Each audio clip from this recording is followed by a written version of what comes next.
Okay, so welcome everyone. Let me put this back into the chat. So just so everybody has a little bit of background knowledge on this, several years ago, the Catskill Regional Teacher Center, actually, we're going to back up even further back. We used to offer a program called enabling grants and allow teachers to kind of have some money to run with a passion project. And the woman who oversees our grants says we cannot re-grant grant money. And so she put an end to those enabling grants. And the board here was kind of frustrated because that's really how we got teachers connected to the teacher center. And so other centers had come up with action research. And so we were running action research. I'm not sure if the leather stocking writing project was with us the entire time. I think we started off on our own.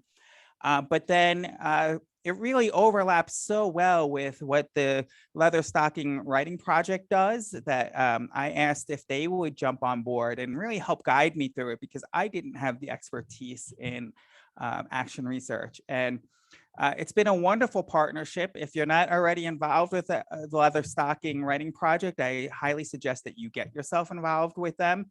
They have very much of the same tenets, wanting teacher leaders, and empowering teachers. So it's a really great connection.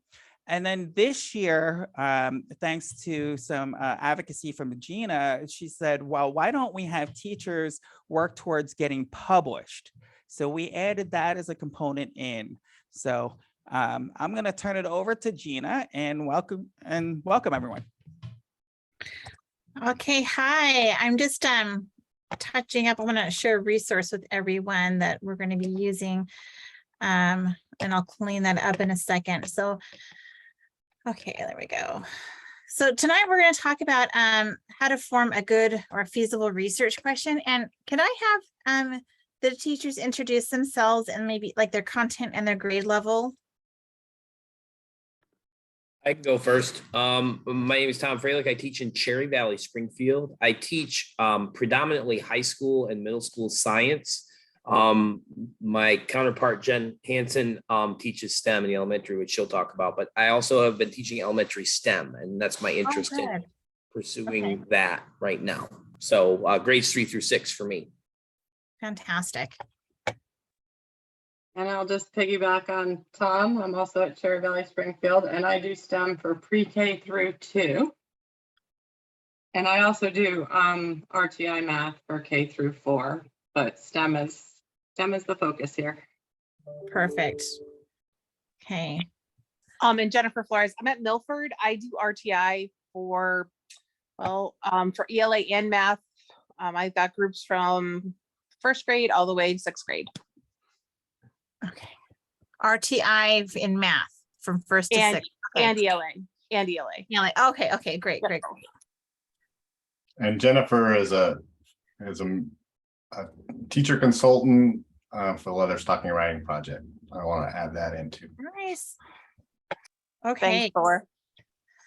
All right, so I've got this ready. Save. I'm just adding this so you guys can open it in the presentation and in with the link. Okay. All right. Sorry, it has been one of those super hectic days, and I'm going to share my screen here in just a moment. Yeah, I definitely can hear you in that, and somebody else is going to be jumping in here shortly because she's also having one of those days. Yeah. Okay, now everything's done. I just realized I didn't have the resource for you guys that I wanted to give you. So let me just put that in here. Okay.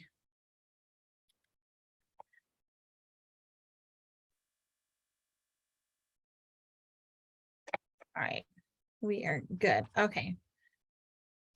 So I'm going to grab the link and then share my screen. And it's in the chat now. Let me open the chat. Okay. All right, so now everyone should have a copy of that. And okay, here we go. All right, so we'll have, it looks like four teachers then. We have 3 now, and then one's joining us in a little bit, correct? It sounds right to me. There might be somebody else that was interested, but that's what I know of what we're supposed to have today. Okay, great. So let me go ahead and present. Here we go. All right, so how to formulate a feasible research question. So what we're looking at, so my name is Gina Solano, and I teach educational technology in the Educational Technology Graduate Program here at SUNY Oneonta. And I'm starting my 2nd year here. I've been teaching in ed tech for over a decade, and I love it. It is an exciting field. It's constantly changing. It's innovating. And I love that teachers that are ed tech minded are always looking for like new ways and new strategies to enhance and improve their teaching and to keep students engaged and involved and excited and curious about what they're teaching in their courses. And technology really helps to impact the way that we meet our learning objectives, and to keep students excited about school and help them to, you know, eventually and ultimately learn the content that we need them to learn. I've taught classes in STEM. I've taught multimedia, instructional design, learning, online learning, lots of different things. And so if you have questions, then let me know. Sue is our other faculty member that'll be helping with these faculty research projects. And just to kind of give you a little bit about her, he is elementary educator. So I'm more secondary is my background. I taught language arts, and now I'm ed tech. Sue is elementary literacy, and she's starting her 2nd year here as well. So, all right, so tonight we're going to talk about how to formulate a feasible research question. And so first of all, like the big question is how to identify a topic and draft a working title. And again, you don't need to start your paper with a title, but the title is basically like your goal and what you need to make sure everything ties back to. So it's good to kind of have a working title because they often change. But we need to identify a problem and then write a good question and understand what the next steps are to research. So here's a link to writing a research guide. And so if this is useful for you, I encourage you to click on that, and you can make a copy and kind of, you know, look at it and see how you can use it to kind of outline your paper.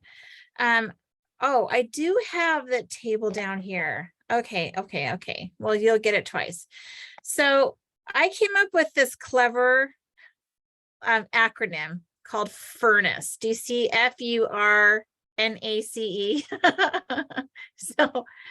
So it needs your research question. It needs to be feasible, useful, researchable, narrow, available, contribute, and engaging. So you'll see that furnace analogy coming through in my presentation. I just thought I was super clever. So we did introduce ourselves. And okay, so for you, for what is your biggest concern, or what do you Wait, Gina, Kate Webb just joined us, so you might want to let her introduce herself. And Kate, just so you know, Jen is also an RTI teacher in Milford. Oh, great. Hi, Jen. Hi, could you tell us your name again and what you teach, please, and where you're from? Yeah, so my name is Kate Webb. I teach in Unitigo at the elementary school, and I am an AIS teacher. Great. Well, we're glad to have you. Are you able to access the chat? I put a link to the presentation in there. And if you need me to repost it, I can do that. So I ran home to get on, and now I'm using the iPad. So who guys, we'll see what I can even see here. Sorry, and I know I'm doing it. So Are you able to open the chat?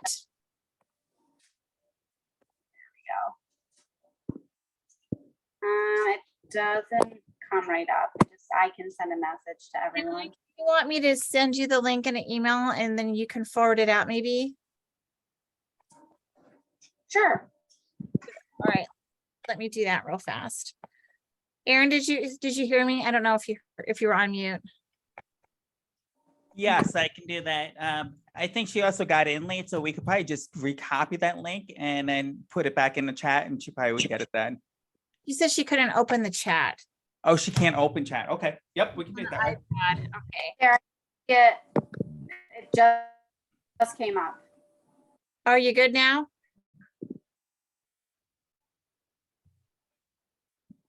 Okay. All right, so. Yep. Okay, good. All right. Okay.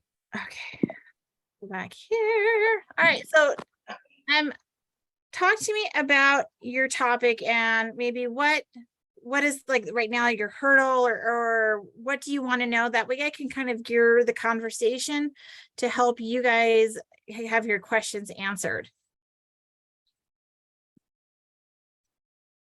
But getting started with research, what questions do you guys have? No questions? Mrs. Hanson and I, in teaching STEM, are really interested in trying to kind of gather as much support and momentum for our STEM program here at Cherry Valley Springfield as we can. So we see this as an opportunity to kind of, gather information. And if we can find a really, really good kind of research question and publish, that to us would really kind of be like wonderful, because then it's like, look, we got published too. So Yeah. let's keep STEM going. Let's gather momentum. And where I was headed with and thinking about this was I watched the first video from the first action research meeting, and I started thinking about, letting curiosity lead where we go. But my thoughts were really very broad. So, and I then kind of punted it to Jen, and she looked at it, and she was also kind of thinking about some learning through play kind of things. And I'll let her speak to that more specifically when I'm done in just a second. So we don't really have a specific research question yet. So that's why we're here, and we're really glad that we're here. And also, because this is going to be very helpful, but that's really our purpose. That's really where we're looking. Let's think. I want you to start thinking. So consider what you do, and this goes for everyone, okay? What unique teaching strategy or unit or what unique activity are you doing in your classroom that you're like, hey, I want other people to know about this cool thing that we do? And so when you're doing research, we don't necessarily have to identify problems, but we can also, for action research, we can say, this is a cool project I'm doing, and these are the results, and, so you can share and improve other teachers' practice. And so a thesis and dissertation, sometimes like in research, we're really trying to identify problems and issues. But in education, we're also very much trying to share practice and share best practices.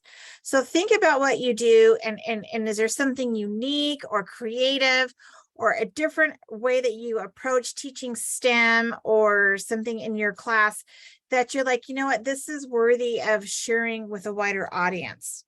What do you guys think? Do you have some ideas? I think we have ideas, and I think a lot of what we do is encouraging the students to learn through play and exploration, and then hoping that they'll make those connections between their play and their learning. I think our biggest challenge was, because we see student engagement down and curiosity being down and stamina being down, because they're so often spoon-fed and having to follow set procedures for things. I think we were like, wait, how can we do this without sort of taking away from one group? Because in our heads, we're thinking, in order to do this research, we're going to have to teach one group traditionally and then one group our way. And we, One way of doing research, it doesn't have to be that way. okay, So, yeah, so instead of a problem statement, you would be looking for a purpose statement. So your purpose would be to maybe there's okay, so I'm going to use technology examples because that's what I do. So with your kiddos, maybe you say, okay, engagement's low, engagement's my problem, and I want to try to focus on maybe increasing engagement. So there's lots and lots of engagement tools out there. So maybe something as simple as adding Pear Deck, or maybe Plickers. I don't know if you have, do you use Plickers at all? Plickers are super easy to do. And the students don't need technology. They just hold up a QR code for their answer. yeah, when we had a technology teacher at our school, we had the clickers and the kids were using them. Called Plickers. Oh, no. Yeah, yeah. So like I could give you lots of different ideas, and Plickers are great if you don't have, for example, one-to-one in your classrooms, like you don't have enough iPads or Chromebooks for everyone. With Plickers, the teacher just needs their cell phone or their iPad, and you put the questions up and they're multiple choice, and the direction of their QR code indicates if it's an A, B, C, or D. And so the teacher, it's really cool when you do it in a class of students. Okay. It scans from the front of the room, it catches all the students, even in the back, and it puts up the answers. And so immediately they see who's right or wrong. And it's really fun because the student can have the same Plicker code the whole year. And you just assign them that number, and sometimes they laminate it or they put it in a plastic sheet and put it in like a notebook that students have at their desk or something like that. And so there's fun ways like that. If, you're like, well, this is an issue, but I can give you some ideas of things that you want to try and test out. And then your research would be like evaluating that type of technology, that strategy. So for you, it sounds like your problem is low engagement, low curiosity. Other ideas are problem-based learning. And can we take what you have to do and replace, and include a project in there and get them excited about something and do more hands-on, or use technology for problem-based learning, something like that. So they're applying what they learn in the classroom to an actual project or problem in their community. So there's lots of things we can do. If like, this is my problem, I need an idea, and then your research would be how effective it was. Does that make sense? I like that purpose a lot more, because I'm also teaching in high school. I'm teaching living environment Regents biology for 9th graders. And I've been using the Illinois storylines this year, and it is completely student directed. And so it's been an adventure, and I would love to kind of develop more of a storyline approach to some STEM things, because I feel like giving the students agency is so important in education, and we don't do it, and they're not used to it like at all. Like they don't make any choices. They really don't.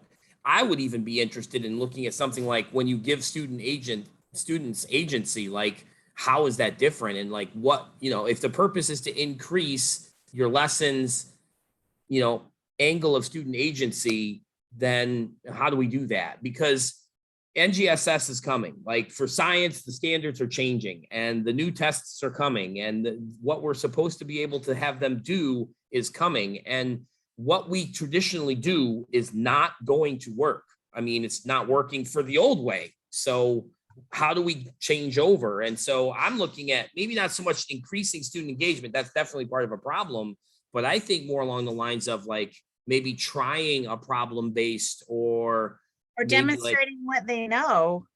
Right. Where, so maybe they're steering for a unit. I mean, I have a few ideas, for different grade levels, and Jen, maybe that might be something you also can wrap your mind around a little bit easier than what the broad, how do we engage curiosity? How do we measure that curiosity's been engaged? Because that's just is that even, I don't know. That's a hard one to do. Well, okay. And so you said about like digital storytelling or having students like create videos. Have you tried Adobe Express? Do you use Adobe Express at all? I haven't. Because it's free. Number one, it's free. And it's designed for educators, and they can create digital stories, videos, web pages that are awesome, e-portfolios, graphic design on Adobe Express. And what I like about the Adobe Express video templates is that it has prompts on there. And so if you're doing something that's like a nonfiction topic, like a science topic, like a how-to, or if they want to talk about cell division or something like that. So they have different storyline, different prompts for that. And so it helps them to actually create a video that follows an organization. So it's not all over the place, and it's demonstrating what they know and what they understand about that topic in a different way than just writing a paper or taking a test. And so I would love to show you, about Adobe Express. For everyone, I think every educator needs to know about Canva. Do all of you know about Canva? Canva just launched like 6 new products to their line and so instead of using or trying to find 12 different technology tools with Canva, CANVA, not Canvas, the LMS. And I'll show you here. If you're interested, say, yeah, show us, and I'll show you all about Canva. It's amazing. Maybe I'll do that right now. You can do, let's see if I probably have it. Don't judge my tabs. I have 6 minutes. Canva is something everyone should know. They just gave free educator accounts to all teachers in schools. And here, so you can minimize your stress. Okay, so again, I'm going to provide technology solutions. And if that's not what you're looking for, then Sue, when she meets with us, can provide you with other ideas. But just learning one platform that can do a dozen or 24 different projects versus trying to find a different technology to do every different kind of project. Does that make sense? How you're simplifying things and then adding variety. So you're only learning one tool versus having to have a dozen different accounts, and it syncs with LMSs and things. It's like amazing. So you have like whiteboard projects. So like big storyboards, you can do it for concept mapping, mind mapping. They have presentations. They do social media. I love their videos, and if I would have known, I could pull up students that did videos. They have the presentation, and then they have the talking head.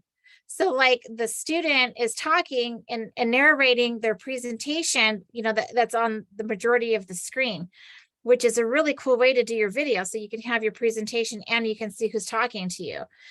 You can design websites, print products. I mean, there's dozens and dozens of templates here. Infographics. All the time I assign infographics for my student. Well, one a semester. I don't try to overload them, but taking an informational article and putting graphics to it. And so the increase in comprehension goes up, and they retain the learning and the understanding a lot more because you're tying graphics with text.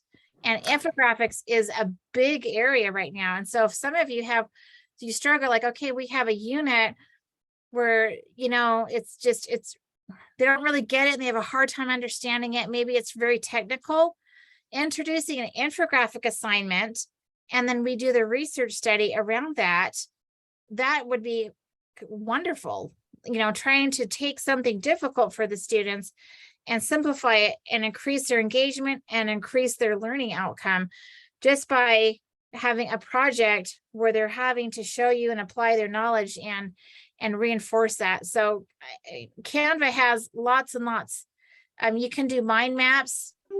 Like here's a Venn diagram. All sorts of just projects you can do with Canva, and I use it literally every single day. I mean, here's some other projects you can do: comic strip assignments, anything, CD covers. I don't know, here's concept maps. Okay, tables and charts, presentations. Here's a mind map. I had my graduate students use it for a mind map assignment just a few weeks ago. They loved it. Okay, and it's great, and their work looks professional, and it's digital, and they have shareable links, and they give you embed codes, and you can download it as a PDF. So it's Is really, this Ed2D compliant? I know a lot of stuff that we were able to use in the past, we're not able to use in schools anymore. Do you know if this is Ed2D compliant? I would be surprised. What is that? Do you mean ADA compliant? No, No. Does There's it a- collect information about its users? And if the users are students, does it collect their information? Oh, Right, and a There's- lot of it does, schools are then- Our actually list is getting blocking smaller. Canva. So I- we use Canva a lot for a lot of our marketing, and their Canva is actually blocked by most schools. It's probably not Ed Law 2D compliant just because of that, because it collects data on student users. And there's probably a way around it. You could probably like, I don't know, introduce it in some way with a workaround, like where your students are more anonymous, you know, working as anonymous users as opposed to it collecting data on them. But if you're going to do any kind of link or whatever, or if it requires any kind of email to sign into, schools have a problem with that because it collects data on the students and FERPA doesn't, so you know. they have, so here, the education memberships. So teachers, schools, and student resources. There's a lot of programs that have that now that we used to be able to use, and now we're not, even though they have teacher accounts and things. So the law has been kind of limiting some of our usage on things in the classroom. And it really Well, depends anyway, on the, That would be Gina, something- thank you for those ideas. Those, I mean, and I actually would love to dig into Canva, and I will ask, I know somebody that can ask about Ed Law 2D compliance for that, and also Yeah, maybe I can obtain permission for us. But I don't see that as for pre-K through 2, Jen Hansen, I don't see you really using that technology so much. It's more focusing on the actual physical learning taking place in the classroom. Yeah. Technological tools are great, you know, that's fantastic, but I mean, we're trying to get them to play and get them to realize that it's okay to play at school again. I mean, that's really kind of, you know, they're just, the creativity is stifled out of them by our traditional classrooms sitting in rows, and you Well, have to you do guys need merge that. cubes. That's the other, that's the hands-on augmented reality. And that would be a fantastic paper to do it on using, have you guys, have you heard of merge cubes? Do you yeah, have, one of our teacher centers just did a program on that. so they have, you can print these off on paper. They have the paper ones if you don't have any budget money to purchase them. But you install an app like on the iPad or your phone, and you look, and it's using augmented reality, and you code the cube like right here, and you can code it to be anything, so they can actually look at it and interact with it. And this would be something that your kindergartners and your first grade, second grade, they would be off the hook about the merge cubes and tying them into lessons. So you can do simulations with them, and there's like lots of education resources with them, research funding, you know, lots of different, just science, you know, math. I mean, that's something that actually you put it into groups and they could really interact with the merge cube. That would be something worth checking out. You can use it with a headset or without. So which is nice, because if you don't have anything, but you have a smartphone or an iPad, you can print them off and put the merge cubes together and, you know, glue them, and still do that, do merge cube activities with your students.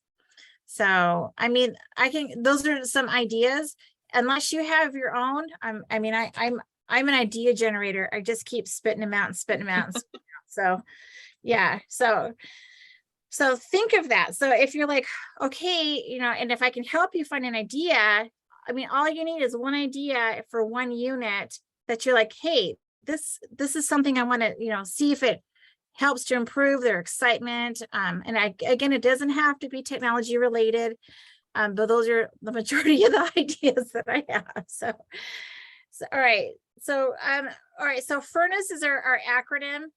Okay. So kind of be thinking about, like, if you have questions for me, just stop in anytime and interrupt, and I'm happy to answer those.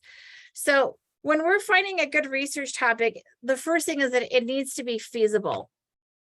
And what that means is that, can you complete it on time? So sometimes I have students, they want to do like this big study and, you know, solve all the problems in the world. And you're like, no.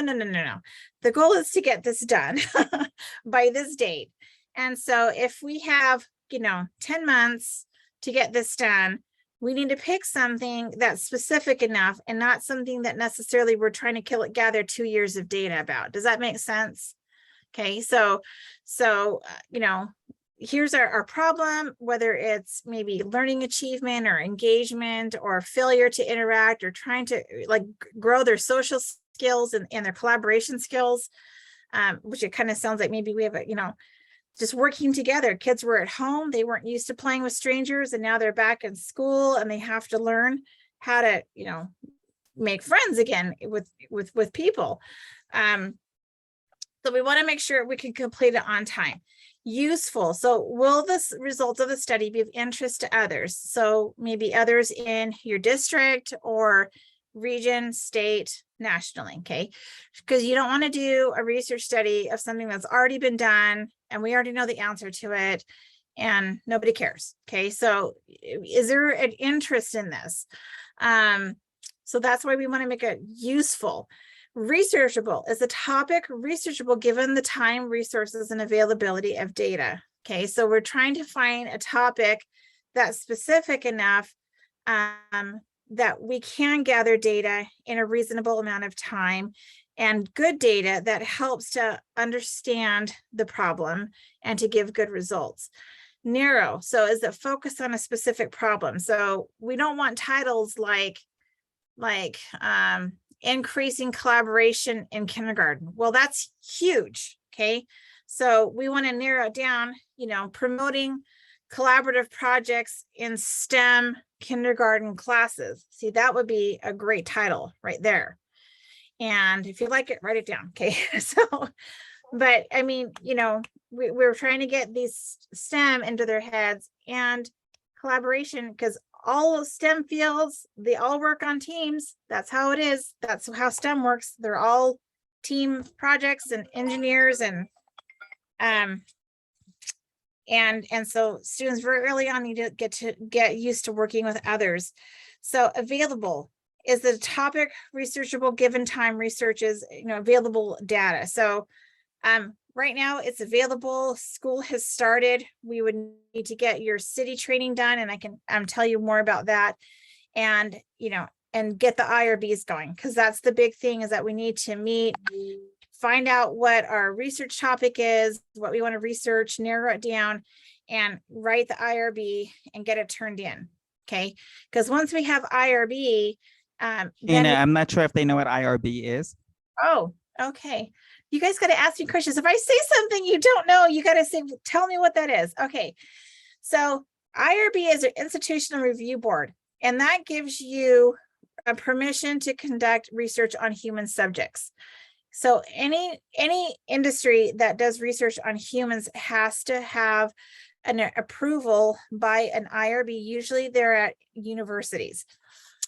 Some larger school districts might have one, but it's typically at a university.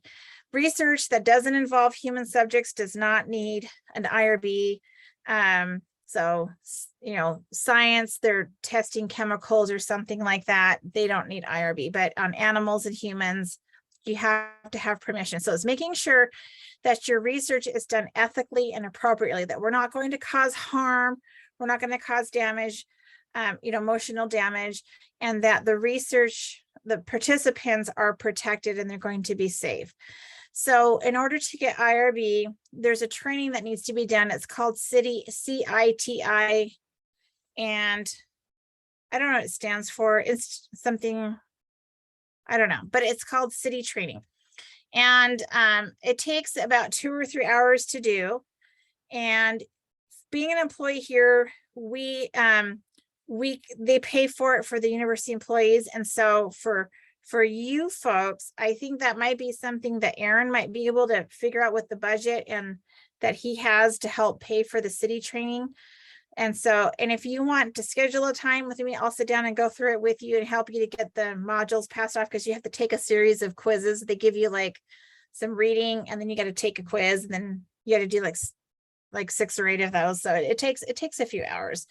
So we need to find out how much that city training is, and we have not really figured out whether that's going to come from the teacher center budget or whether that's a part of the stipend pay. It would have to come from the stipend pay. We're not really sure about that yet. So let's see. Wow, that is an old login. Let's see, we'll log in through my institution.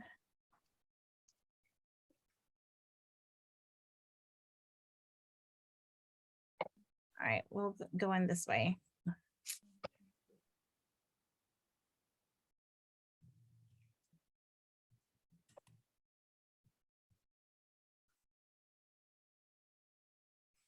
Okay, so responsible conduct, collaborative institutional training initiative. All right. Okay, so then we'll log in here. I wonder if that's anything we could do as a partnership with Oneonta, SUNY Oneonta. Yeah, it could be. I mean, they have EDU accounts. So if I do that as an independent learner.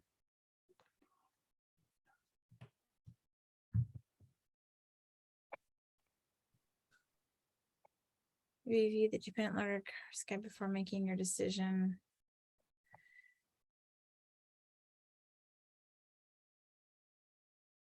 $50. Well, that's for a webinar. Oh,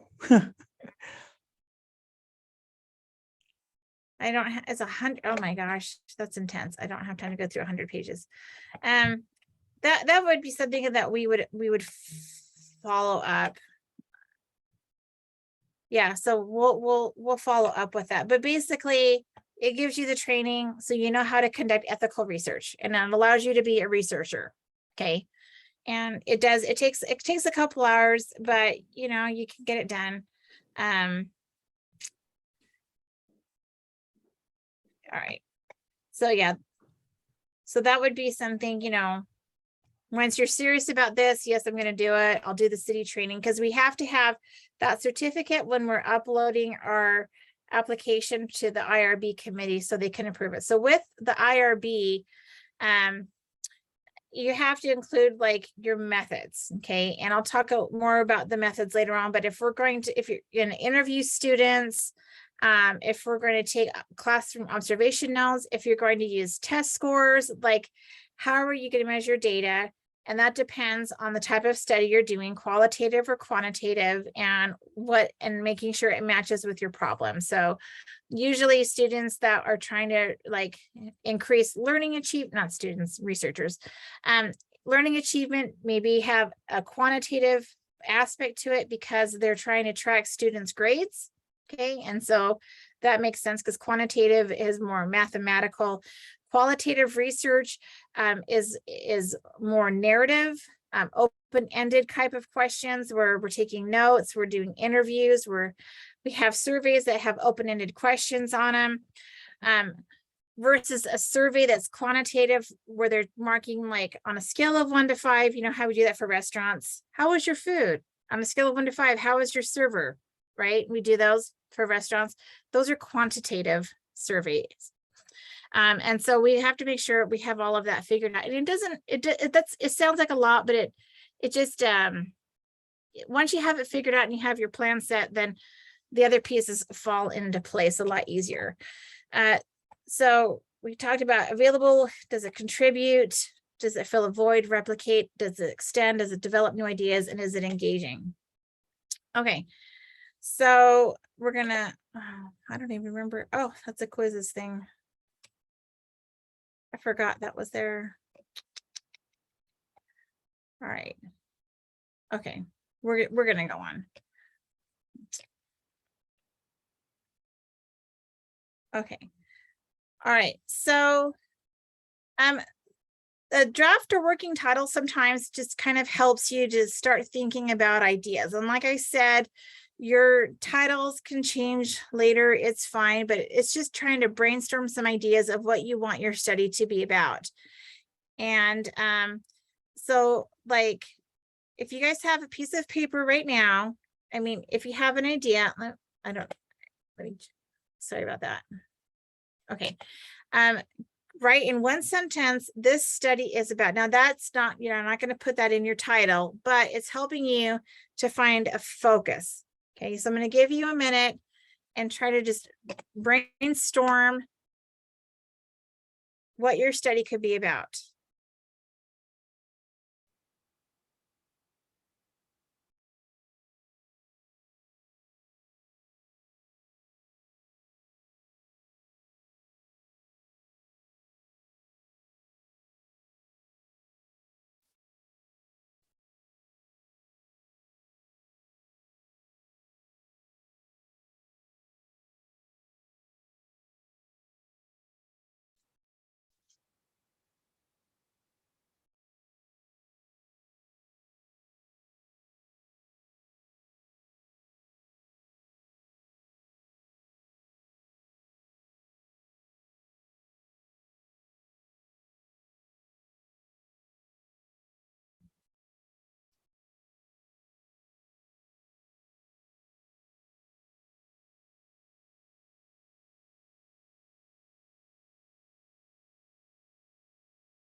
All right, does anybody have one they want to share? I was scribbling out an idea for myself.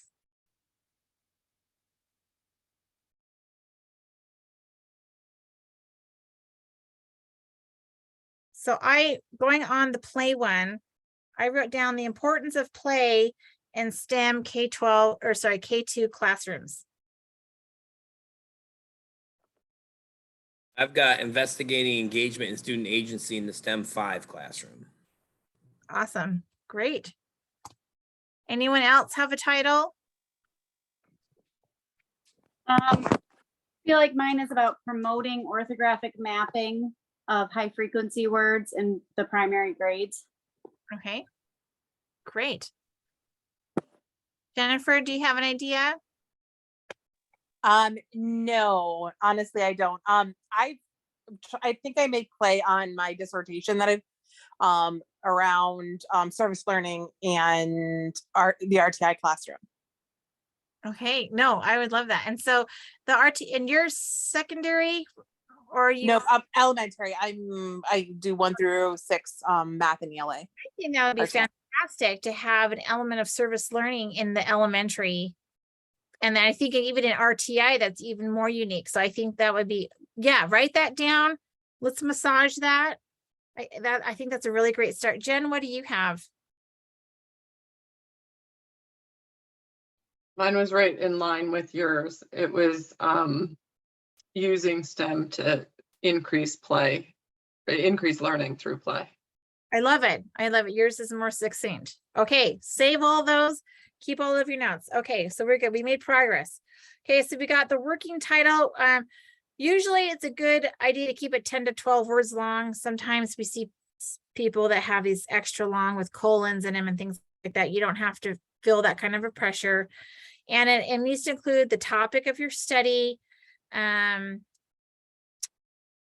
and we're using active verbs. Okay, so that's important, is using active verbs. All right, so here's some examples of titles. Remote learning of suburban California middle school students during the pandemic. Promoting girls in STEM, the impact of teachers in choosing future careers. Concept mapping as a tool to develop literacy in secondary ELL students. Benefits of bilingual schools for elementary students. Impact of COVID on urban schools, how teachers are filling in the gaps. So those are very succinct. They're 12 words or less. And hopefully those are catchy. I came up with most of those myself, but they're like, yeah, you know, promoting girls in STEM, like that's an important area. So, and do you see how they're promoting learning, mapping, you know, benefits, strategies. So they're active. Okay. All right. So we're identifying a problem or a purpose. So it can be one or the other. So it sounds like Jen's problem is low interest in play, low engagement in play. And so curiosity was Tom's. Was yours curiosity and engagement maybe? And mine was engagement and agency. So like, you know, students kind of having a choice in what they learn. Perfect. And what do you know about differentiation? Do you do much with that? A lot every day. Yes. Okay. Okay. All right. So, all right. Student agency. Okay, great. All right. So we're having a problem, and what we do is we have okay, so you need to kind of learn about it. So you have a problem. In order to really narrow it down, you need to do some reading, and that's where the literature review comes in. And so that's somewhere definitely that your faculty partner would help you to write, because the literature review is usually the biggest section of the paper. And, you know, a typical research article is about, I don't know, I mean, we can gauge it around like 10 to 20 pages, something like that, single spaced. So double spaced would be double. So the literature review is identifying the big topics that contribute to this, to your main topic, and then providing a brief summary of the research that's been done. So you're demonstrating what you already know about it, and you're refining your argument, saying, out of all of these studies, this is the gap. This is what needs to be done. There is not research on this. We need to know more about this because there's a lack of understanding here. And so if we, had more time, I'd have you, write a paragraph about your topic and what you're thinking about researching. So here's an outline that we like to use when we're doing research, is we use this funnel imagery, okay? And you begin with the broadest topic, okay? So if it's the ice cream cone model, or there's the reference for it, or the funnel model, but so you begin with the broadest topic, you explain the overall issue, and then your first premise is a little bit more specific. Okay, you narrow the topic, you give the details, evidence, you analyze, okay, what does this mean? And then the second premise, focus on the topic or group area, population, school, or shared trait, and then you identify the gap. So every good research article has a paragraph that identifies the problem or purpose of the research, okay? And that's kind of the formula for that paragraph here. And the concluding sentence is your purpose statement. So it should say something like, the purpose of this study, or this qualitative study, a purpose of this quantitative mixed method study is to understand or describe, develop, discover the blank, for the blanks at the blank. So, I mean, you don't have to exactly use those words, but that's kind of a general template there, because that needs to be our purpose, that needs to match our title. So that's the purpose of our statement. So pretty much your title should really be very, very similar to the purpose of your research paper. Okay, so writing a good research question, do you understand the difference between qualitative and quantitative? Yes. Okay, so now we're going to talk about alignment. Okay, so and for qualitative, okay, a qualitative study. So now you need to think about, you got kind of the problem up here. And so now you need to think about like which kind of data would help you to answer this. Okay. So, a qualitative study, it seeks to understand how people experience their world, and it usually focuses on a smaller population. So qualitative studies are very commonly done in classrooms. We have, a handful of students, a couple dozen students, maybe 20 or 30 students or something like that. Sorry about that. And so these are some of the typical qualitative models or frameworks that we use. And for gathering data, teacher observations, okay, open-ended surveys, focus groups, interviews, student surveys, okay. Data analysis usually involves identifying codes and themes or topics. And that's what we're looking for, is that our students or the participants are seeing the same types of things. They're reporting out the same types of experiences, because that's where we get our themes and our trends from, is they're kind of essentially saying the same thing and having the same positive or negative experience to something. In a quantitative study, you're looking to find patterns, averages, you're making predictions, you're trying to generalize the results to a wider population. And a descriptive quantitative study summarizes. We have correlational, that you're trying to make connections, like students who have Coca-Cola in the morning have higher test rates or something like that, you know, whatever you're trying to do, but that's the correlational one. Experimental, that's the one where you have a group of students that you're providing an intervention and you're comparing it with a group of students that didn't get it. And so that's just, like I said earlier, that's just one type of study. And you have to be careful about that in education, because we don't want to do anything that would lower the educational quality or the education delivery that we're providing for our students. And so that would be an IRB issue. If we want to test something on this group and then have a control group and then measure the results, you know how they do that with mice and things like that? Well, we can't really do that. I mean, I'm sure it can be done, but it would be very sticky to get through IRB and make sure your principals are like, yeah, go ahead and do that. So we also want to make sure your principals are supportive of this. And then we have mixed methods. And I don't know if we have, okay, so a mixed methods study, let me go back one slide, is where you're using a combination of qualitative and quantitative data to answer the question. And then you need to triangulate. So you need to have three methods or three forms of data. So like 2 qualitative and 1 quantitative, or 2 quantitative and 1 qualitative. And mixed method is great because with quantitative data with numbers and test scores, you don't understand the why. It doesn't explain. You can just report out like, yes, we achieved, 30% higher in this. Well, why? Like, there's no personal human experience there. And that's where the qualitative comes in. If you had students complete a survey or something open-ended, a reflection essay that they could talk to you about, well, this is why they did better. And so that's why a lot of educational research a lot of times uses mixed methods, so that they have the qualitative that can help to explain the quantitative results. Okay.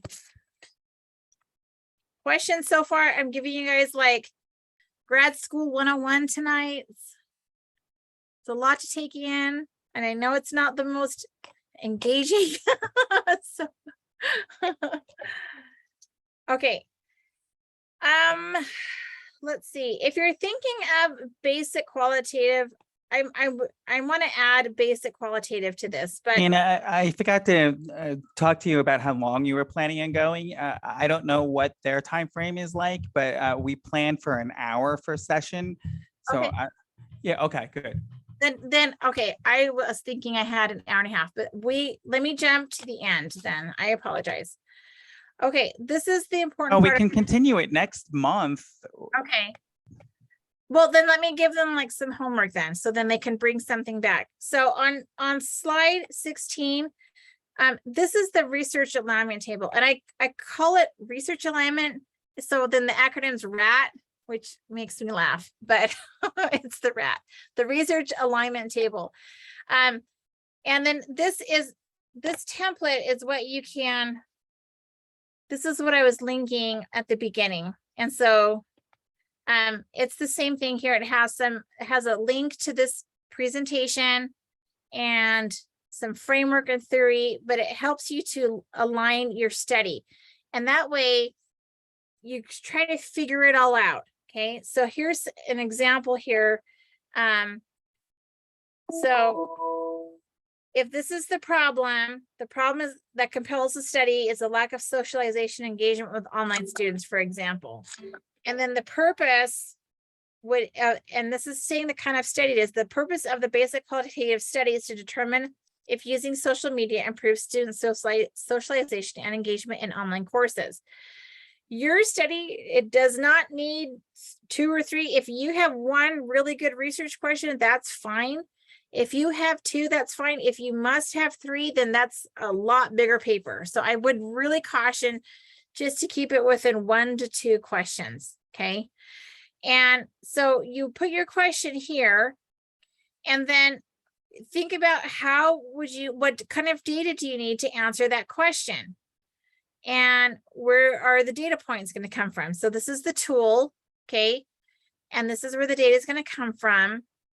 And, you know, anything else, students that have taken or currently taken online courses. So like who are the participants? Okay, that's the data source. It can also be tests, copies of assignments or assessments. It can be teacher observation notes. So as, for example, Jen, they're playing, that you're taking notes. If you have parental permission, you know, to participate in the study and the parents gave assent, then maybe you can actually do video, like you can record, you know, video and use that as well. So all of your data sources, okay, and then the data analysis, typically in qualitative, it's we're coding to determine common themes and trends. And so fill that, so you can fill that out.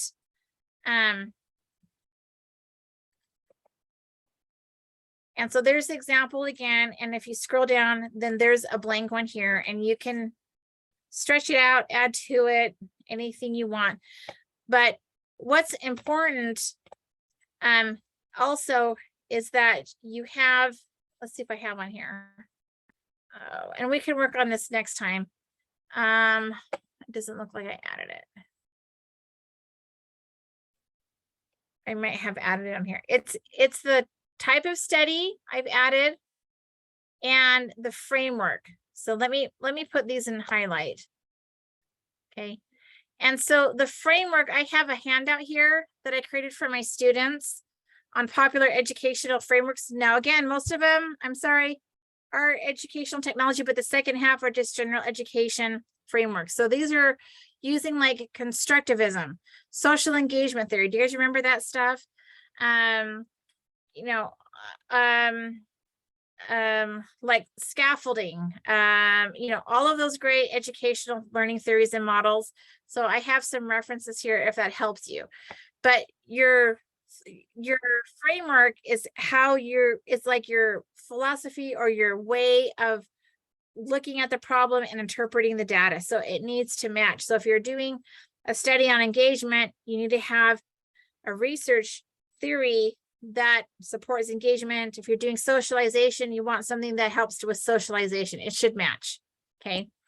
And it looks like we're losing our people, but you have access to that. If you can have the table filled out and have like your thoughts written down, I think that would be great progress. And then here's just, we're pretty much got through it anyways. And this is just like the format and the outline of a research paper. So, all right. Okay, there you have it, folks. Yay. Thank you, Gina. That's great. Thank you, Gina. Thank you. Yeah, thank you very much. All right, so I'll turn it over to Aaron. Yeah, so thanks everyone for coming. Our next session, I should have looked it up. We do have another one coming up next month. I don't recall the exact date, but I'll send that out to you guys. As far as our action research, of course, all this is going to really support your research, and we hope that you'll attend those programs, but it's not 100% necessary. We want you to engage in the research, but all the work that Gina and the Leather Stocking Writing Project is putting together is really there to support you in that research. So thank you for everyone, and have a great night. And thank you, Gina, and we will see you next month. Okay, take care, everyone. Bye-bye. Bye. Bye. Bye.